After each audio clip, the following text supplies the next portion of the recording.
With The Summer I Turned Pretty season 3 quickly approaching and comes out next week, I wanted to take this time to talk about why I think The Summer I Turned Pretty will someday be nostalgia TV. It's one of those shows, it's formulaic, it's got a love triangle between two boys. It's a coming of age story for a young girl. It's got all those elements that I love and elements that I think are really common in nostalgia TV. And we'll talk about why.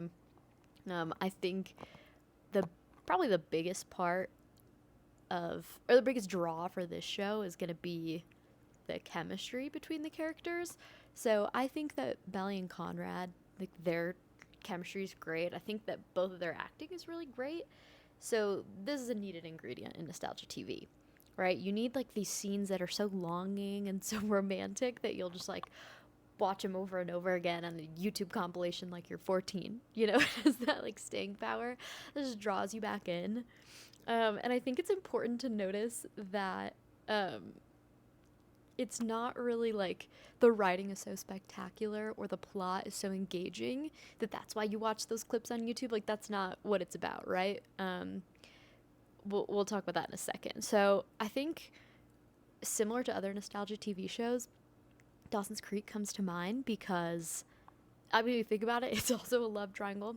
It's filmed in Wilmington, North Carolina, but supposed to be Cape Cod. It's like actually, I don't know, kind of the blueprint for The Summer I Turned Pretty when I think about it. I think it's funny because Dawson's Creek's dialogue is like known for just being like laughably unrelatable.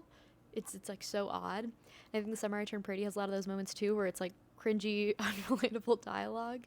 And so this brings me to that point of okay, the dialogue's not always relatable. The plot is certainly not always relatable. In The Summer I Turned Pretty, in like the span of a couple episodes, you're supposed to believe that Belly is in love with two different brothers in like in the span of a few different days. Like that it's not relatable. It's a head scratcher. But I feel like none of those things really matter when you're watching it. That's not really like why you're tuned in. I think there's so many other reasons.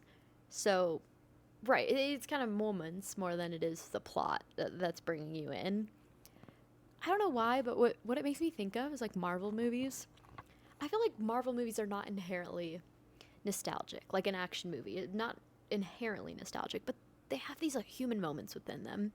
And the formulas they play into, I feel like for some people, those kind of movies could be nostalgic in the same way as like Gilmore Girls or Dawson's Creek or The Summer I Turned Pretty feels to me.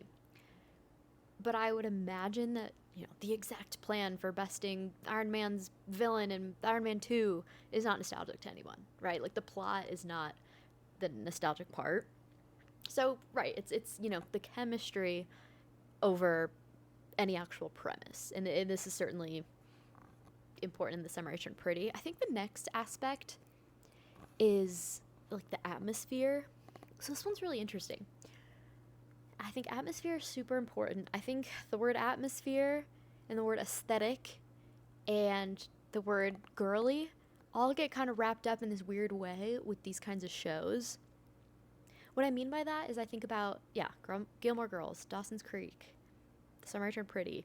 I mean, everything is very pretty, right? Like, everyone is dresses pretty. There's flowers everywhere. And every scene, there's twinkle lights. Very Hallmark-esque. It's like calling back to something that we really longed for in life but never really got. I don't think any of that deeper meaning is inherently girly or feminine at all. I just think that it seems like the media has found the most success packaging and marketing those ideas with the label of chick flick. Right? So when I talk about the atmosphere, I feel like in a lot of ways this gets played into as like this very girly, beautiful Hallmark dream, but I think the meaning behind it is something anyone could relate to, of just, honestly, purely nostalgia. An example of that is the beach house in The Summer I Turned Pretty. This is a multi-million-dollar home, but if you'll notice, it's always emphasized how homey it is. I mean, it doesn't look like any home I've ever been to, but, it's like the homey quality that they play into. I think that, like, dissonance is what makes it nostalgic. Because someone could own that home, but the idea of owning that kind of home and the characters being who they are, being so unconcerned with money and just, the most down to earth people, honestly, that feels pretty unrealistic to me. Like to live in a home like that and of that kind of setup in your life and not be concerned with money. Like that's the appeal, right? That's what makes it attractive. It's just this idea that not only could I have something beautiful, but it's just the backdrop of my life, and it's not even a concern of mine. I think that's one way that the atmosphere really contributes. The next one is the music. This is another just really obvious the summer I turned pretty moment. The music is like one hit song after the next. Another Dawson's Creek comparison. I listened to this podcast called Back to You, Bob. It's a Dawson's Creek rewatch podcast. And the two hosts grew up as teenagers as Dawson's Creek was coming out. So they're kind of like reminiscing on their teenage life. And they comment all the time on an episode saying, oh my gosh, this song that was in that episode, I was obsessed with that song. Or that was like my favorite song that year. Every time I hear that song, it brings me back to this one episode. I'm like, that's so rare, at least for me, to have like a show and pop music, bringing you back to one moment.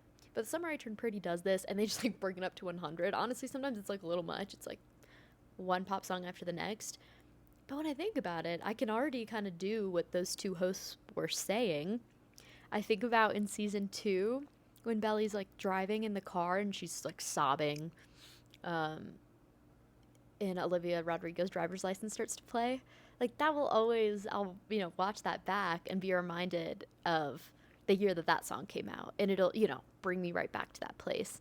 Same thing with Levitating by Dua Lipa. The song was like huge, but I always think of the volleyball scene from season 1 of The Summer I Turned Pretty. So I think the music really contributes to that nostalgia factor. It's like bringing in other parts of pop culture to really make you feel like, oh, this is a time and a place that I lived in, and I want to like sit in that for a little bit. So I think, for me, the biggest one is definitely the chemistry between the characters. I think if the acting wasn't very good, I probably wouldn't be as drawn in. But I think at least the Belly and Conrad characters are so, great at their roles that I really get to like feed into it. And I in my mind, I feel like that's like 80% of the battle. I don't know. I could be wrong, but the atmosphere and the music and all that feels like that might be a smaller part of it. But I don't know. I definitely think it's one of those shows that, oh, what's another reason why I think it's nostalgic is because the creator, Jenny Han, she's an author, she puts in a bunch of nostalgic references. Like, I don't know if I know a ton from the show, but there was a still that they put out, when a new season's about to come out, they'll put out a still, like a bunch of shots from the show. And there was one where people were like, oh, this is the same still frame that we end on in Notting Hill. I'm like, oh, never would have caught that. Season 1, Belly has her hair up in a bun with like a headband, and people are like, oh, this is just like the 90s version of Romeo and Juliet, like the Claire Danes version. It's like the same hairstyle. Oh, yeah, another one. There's actually a Gilmore Girls one. From season 2 at Thanksgiving, Belly's wearing a cable knit sweater, and it looks a ton like the one Rory wears in the first episode of the Gilmore Girls.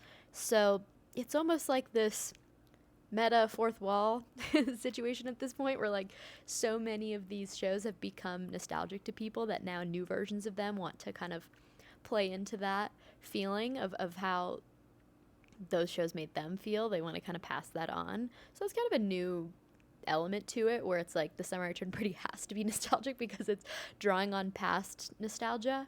Yeah, I'm really curious how it'll stand the test of time. It'll probably just depend on how the 3rd season pans out. It's also curious that it's a book to show adaptation. I feel like it gives it a lot more leeway to like bring people in. Like there's just a lot of fans probably from growing up reading the books. Like that's already nostalgic.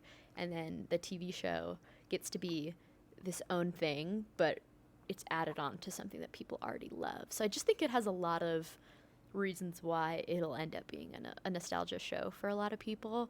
But it's one that I love. I was surprised by how much I loved it because I didn't read the books growing up.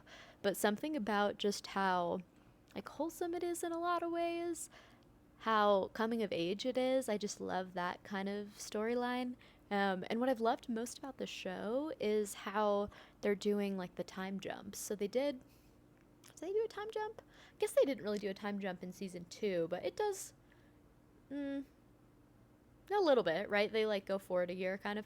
And no, it's only a couple months, isn't it?